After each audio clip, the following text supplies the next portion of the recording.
Dobro večer, dragi gosti ovoga ljetešnoga virtualnog bala.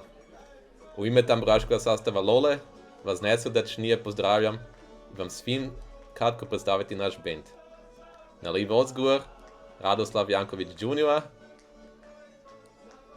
Na livo odduel Jurica Mas. Na desno odduel brati Kristijan i Štefan Jambrich. I na desno odgovor Patrik Buranić.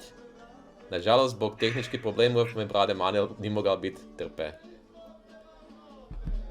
Mi Lole smo u prošli ljeti 2 puta nastupali pri Bečanskom hrvatskom balu, ki je za nas bio uvijek poseban bal.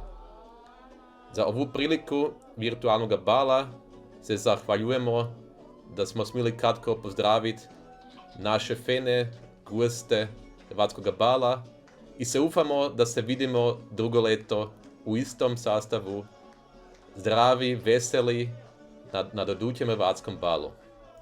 Pozdravljaju vas, vaše Lole.